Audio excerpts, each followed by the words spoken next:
Hi air sign, Aquarius, Gemini, and Libra. Kumusta kayong lahat?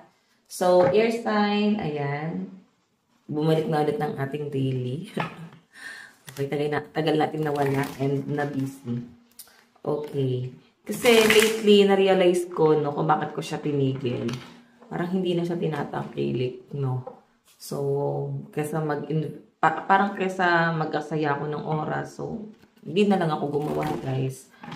Single sign na lang yung ginawa ko. Pero may mga nag-wish kasi eh. May mga nag-message na kahit pa paano kasi may nanonood pa rin eh. Ayan, so ibabalik ko na siya ngayon. Okay, so air sign, tignan muna natin ang inyong angel message.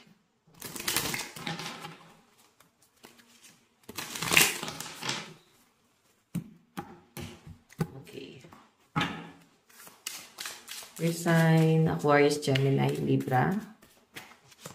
Meron tayong number 18, I am kind-hearted. Okay, hearted pala.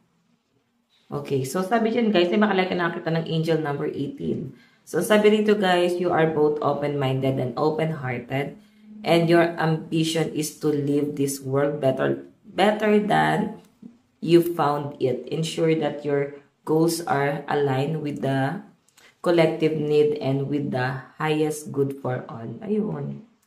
So, I think, parang nangingibabaw yung emosyon ng mga air sign ngayon.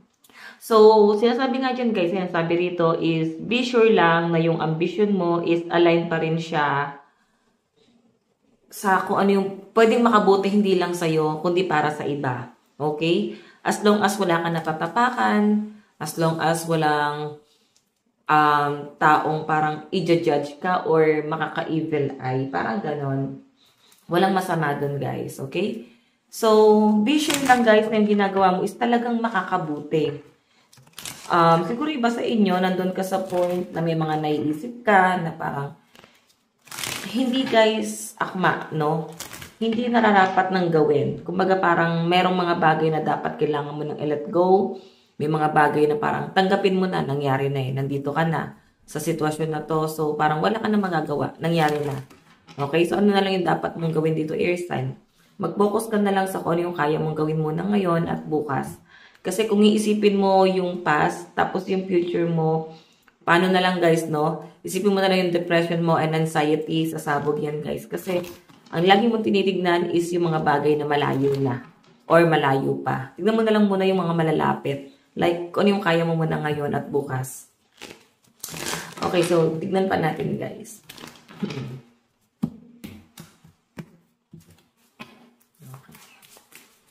Air sign, Aquarius, Gemini, Libra. So, meron tayong believe you can and you're halfway there. So, ayan. Magtiwala ka lang and tuloy-tuloy mo yung pananalig, no? Kasi may nakikita ko guys na kung nagkakaroon ng struggle ka sa buhay ngayon, may mga taong willing tumulong. Ayan, willing tumulong sa kung ano man yung pinagdadaanan mo ngayon. And be sure lang guys, give and take yung nangyayari. Okay? And yes, dapat marunong ka pa rin guys makiramdam or at least parang nandun pa rin yung sense of responsibility. Okay? Sige, check pa natin guys. Okay. Daily gabay para po kay air sign.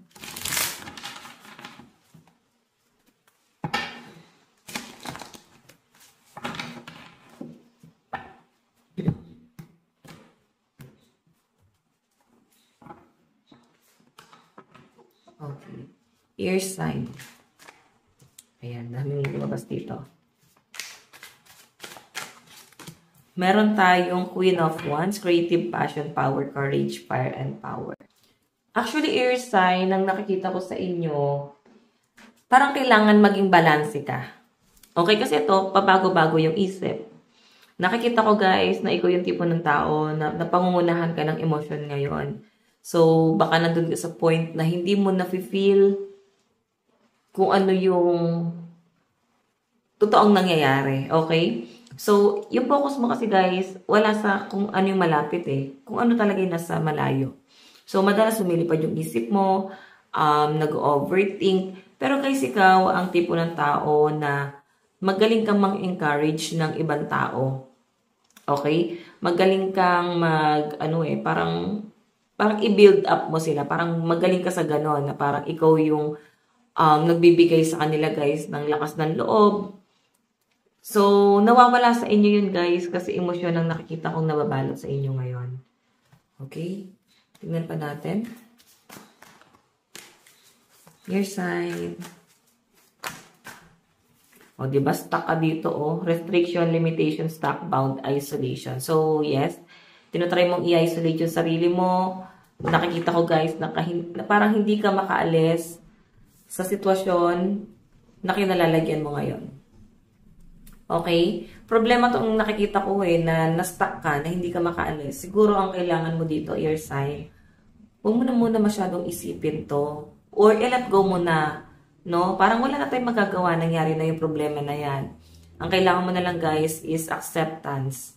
Parang acceptance and let go. Ganon. And isipin mo na lang guys kung ano yung mga mas makakabuti or kung ano pa yung makakabuti sa mga susunod na mga araw. Next move. Ganon. Okay? Tingnan pa natin. O, diba? The Tower ending lagi ka nakapokus sa mga bagay na nawala sa inyo. May mga bagay kang pinanghihinayangan pero alam mo yun, normal yun yung nanghihinayang ka sa mga bagay na nawala na. Medyo nagiging distraction sa inyo to guys.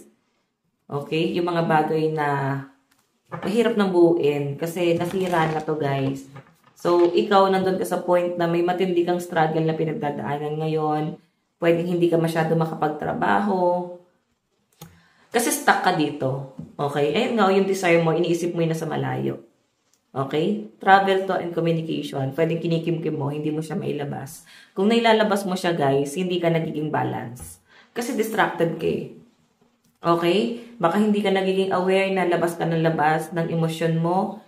Hindi mo na napapakinggan kung ano yung dapat yung gawin. Yun yung nakikita ko dyan. So, tignan pa natin. Meron tayong King of Swords, Logic, Intellectual, Fairness, Truth, Mental Sharpness.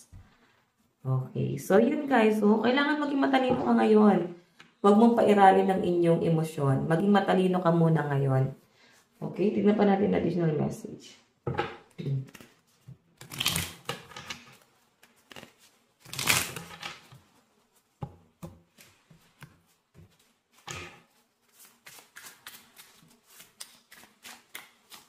Meron tayong, ayan o. Pag nanakaw guys, tong 7 of Swords.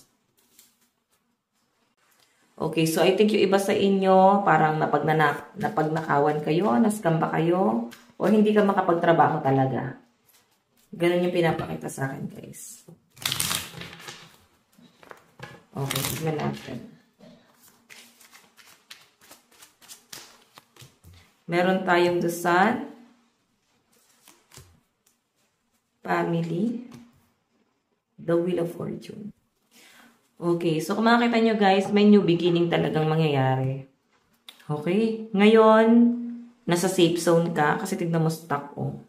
Tahimik ka dito, nasa sulok, ina-isolate mo yung sarili mo, and family. So, hindi ka makapag-isip kasi parang nagkakaroon ng depression yung iba sa inyo. Okay, Wheel of Fortune guys, merong magandang mangyayari sa inyo. May blessing ako nakikita rito or magandang balita. Okay, napaparating sa inyo. Siguro ngayon, wag ka mag-focus sa mga negative muna. Hindi talaga siya guys nakakatulong and hindi nagiging balance para sa inyo. Okay, so sa love life mo, tingnan natin. Meron tayong, will you listen? There's so many things I want to say to you, but will you hear me all the way out? Will you believe me?